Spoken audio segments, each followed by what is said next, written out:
One down, three more to go. This time we're going to talk about the basics of AI-based communications and network automation. Okay, so we'll try to make it quick because we've spent a lot of time already in our previous part. But of course, uh, we're not going to rush too much. Okay, so let's begin. All right. So first, let's look at how AI has become useful nowadays in our modern wireless communications. Okay, so first one, with the help of AI, our communication systems will be able to dynamically adjust the spectrum allocation of our system. Okay, so when we say spectrum allocation, first let's digest the term spectrum. Okay, remember our systems, especially wireless systems, communicate at a certain frequency. Okay, so frequency, just imagine the frequency as something like a lane in a highway. Okay, so can you imagine a highway? It has multiple lanes. Okay, so at any given time, only one communication can take place in the same lane. Just like in a highway, only one what do you call that vehicle can go through a certain lane. There can be another one ahead of it or behind it, but more than one vehicle in the same lane is not possible. So in the same way, going back to our wireless communication systems, when a certain system makes use of a certain frequency, then that frequency should be vacant, okay, at that point in time. Okay, so imagine it's a lane. It should be the lane, a vacant lane. And once it is dedicated to that, it is allocated to that communication, that link, then it should not be for something else. Okay, what that something else could be: noise, interference, other systems. Okay, so there should be no one else, nothing else that makes use of that frequency. Otherwise, it could affect the communication. Okay, so the problem is network becomes traffic. Okay, a lot of devices are communicating, transmitting data simultaneously. So, of course, not everyone can have a solo dedicated link. For example, this specific frequency is yours forever. That cannot be. It's only yours for a while, for just a few seconds, a few minutes, and then it is given to someone else. Okay, that's what happens in wireless communications. You only get the link. It is allocated to you for a while only. Okay, especially what once you end your session, once you end your communication, your transmission, then that portion of the spectrum becomes inactive and therefore should be given to others. Just like in highway, if you once you have passed through a certain point, then that portion becomes vacant, and it could be others could pass through that lane already. Okay, so I hope you have um, captured the picture. Okay, well, but when I say dynamic, for example, in just like what you see here in our illustration. Okay, so whatever is under this curve, that is the spectrum allocation. Okay, so as you can see, it changes. The area under the curve changes from time to time because it dynamically changes the allocated spectrum for that system. Okay, and of course, with the help of AI, this is possible. Without AI, it's only vacant. It's only fixed. It doesn't change. It is not dynamic. Okay. So aside from that, when it comes to the radiation patterns or the beams of our wireless communication systems, if it is normally, traditionally, it's fixed. As you can see, the color blue curves, um, these are examples of radiation patterns. So for example, your device is transmitting, your device is right here, is transmitting towards that area, then this is the radiation pattern. Or let's say your Wi-Fi access point transmits or radiates, then an example of the radiation pattern is something like this. Okay, so as you can see, it changes because just like in the spectrum, it is dynamic also. But more than that, the the change is based on the position of the sender and the receiver device. Okay, so imagine these beams. They are reshaped so that the two devices, for example, if the the one that your device is talking to or communicating to is somewhere here, then it will optimize the central beam or the central lobe, okay, and minimize the others because they don't need those parts are not needed. But if the other device is somewhere here, then the same thing. It will maximize the transmission here, maximize the beam here, and then minimize the others. So that's an example of beamforming optimization. Okay, we cannot optimize everything because it will be too costly to operate. Okay, so with the help of AI can automatically detect the location of the other device so that that area, that direction will be the focus of your beam. Okay. Also, in the same way, with the help of AI, we can mitigate interferences. Okay, so antennas themselves are now smart enough to mitigate interference.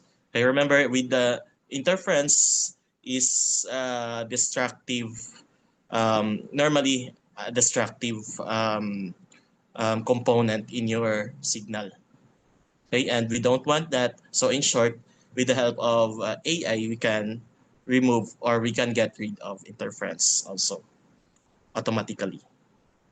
Okay, so and lastly, if you know, if you are an electronics engineer or ECE student, then you know the terms modulation and coding.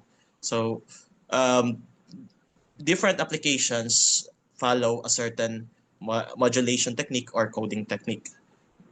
Okay, but with the help of AI, our systems can switch from one modulation technique to another or one coding technique to another, whichever is applicable, whichever will result to, or whichever is anticipated to result to the best outcome.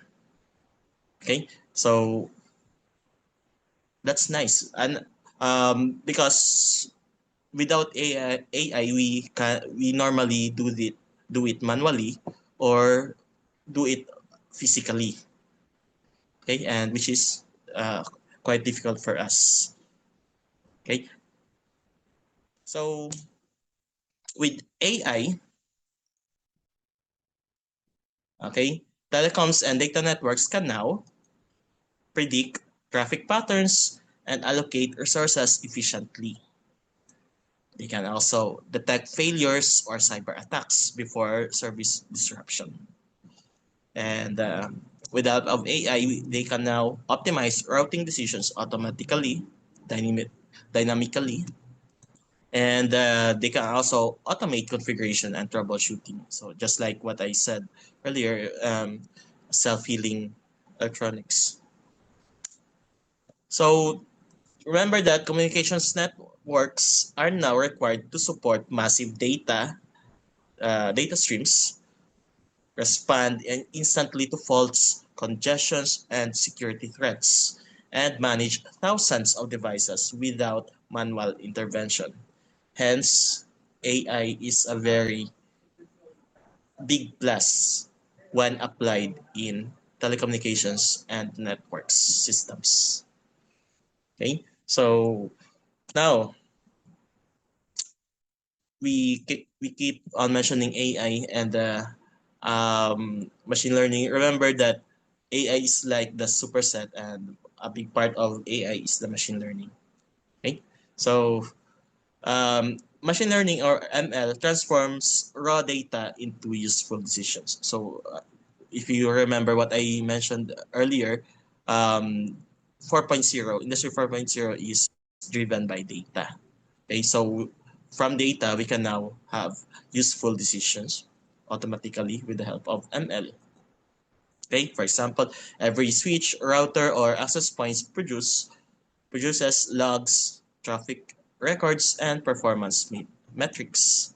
So these are all data. So what AI does is they analyze this big data to perform. Why big data? Because if you log every second, every minute, then that's a lot of data, especially if you have multiple fields in every log. Uh, When we say fields, columns in your table, so logs. So if you have 1 minute, we can 1 minute. How many? 60 60 minutes in or 1 hour, 60 times 24. So to to four to 400. Okay, I'm not sure. So 60 times 24, so that's how many logs you get in 1 day, and that alone is already big data. So how much more if you don't have just one column? What if you have many other columns of your in your logs? Okay, and you also have your traffic records, performance metrics, and other things that you log. Okay, so with that, we can use AI to predict failure. So we can see how likely our systems will fail. And with that, if we know the pattern of the failure, then we can have some backup. We can mitigate it. We can be prepared. Okay, and we can be more. We can level up our monitoring and our response that we prepare beforehand. Okay. Also, pattern recognition. So, for example, if we if our system will know the pattern already of the normal operation of our system, um, of our operations, or of our whatever business you're doing. For example, a company has this operation, and the system gets to somewhat like master or identify the pattern. So, but once it detects any irregularity, anything that does not follow the pattern, then it will be alarmed. It will um, start to monitor closely and then come up with a decision on it. So because it might be an anomaly. Okay, so for example, the operation is normally within these hours, and this is the certain type of traffic. This is the common routing. Okay, but if there's an irregular activity, then there could be a an irregular pattern in your routing, in your transmissions, then the system will be alarmed, okay, and perform the necessary action on. Okay, apart from that, congestion prediction. So aside from failure, the system will be able to anticipate at what time the system will be congested. The traffic will be congested. Okay, so that's nice if we know beforehand so that we can prepare the necessary actions. We can prepare the backup plans, okay, and make some adjustments in our operations.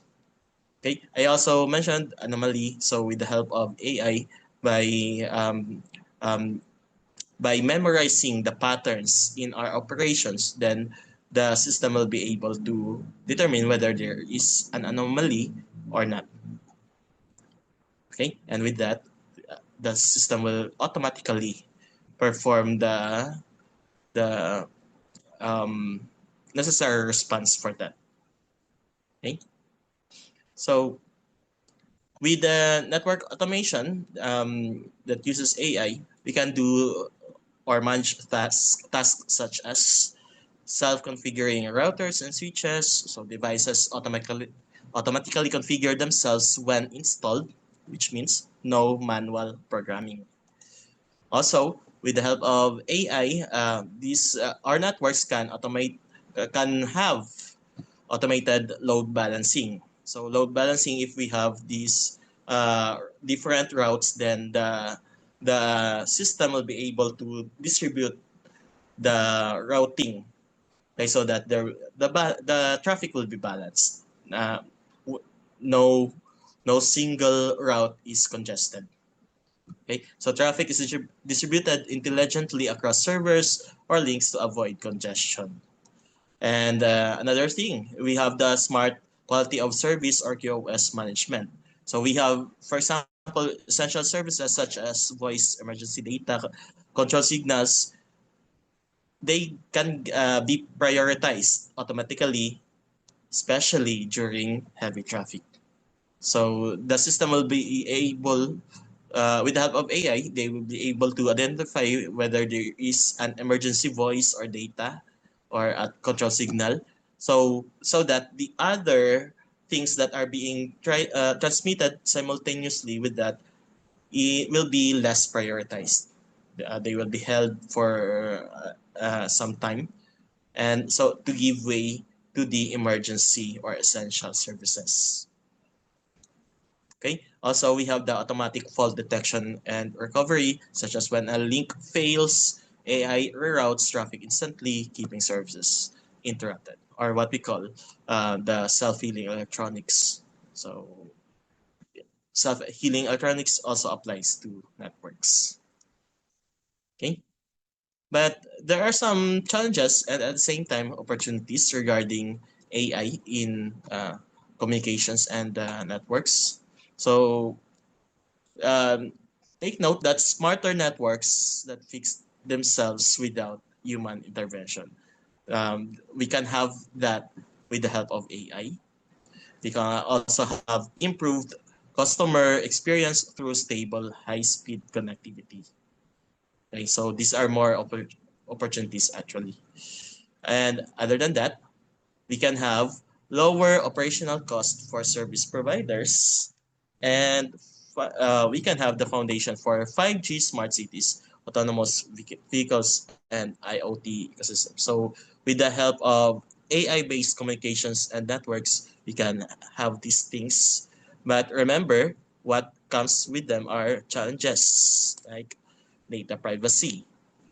Okay, so we have to be cautious with what we design, okay, with the system that we intend to implement, because uh, privacy can be the cost of this, the user's privacy. So we have to balance between advancement and things like this, like privacy. At the same time, model accuracy. So there's no such thing as perfect AI model. So just like here, in the movie Mitchells versus the Machines. As you can see, if you have seen the movie, the robots are very much advanced. They can do a lot of things, but there's one thing that they are very vulnerable, and they overload themselves whenever they see this puppy. They're not sure whether it is a dog, it's a loaf of bread, or a pig. This is just like a basic example. Okay, the point is not all models are perfect, or there's no such thing as perfect AI model. Okay, they improve only gradually from time to time. Okay, also just like data privacy, there comes some security risk also when we aim to implement these things. We want to grab these opportunities. Okay, and plus, okay, remember that if you want these things to happen, we have to make sure that we can do real-time computation, meaning minimal latency and high-speed computing device, right? So when we are designing a system that we want to implement in a certain um, um, field, or let's say a certain beneficiary, then we have to take note of these things. These are not just all about the benefits or the opportunities that we can get, but remember there are challenges that come with them. Okay, so that ends the second part. I tried to make it quick. I hope I did not come too fast. Um, okay, kindly evaluate or kindly complete this evaluation form, which includes 3 questions. Um, you can scan this QR code or type in this URL, this link to your URL box. Okay, and also while doing so, you can watch these videos.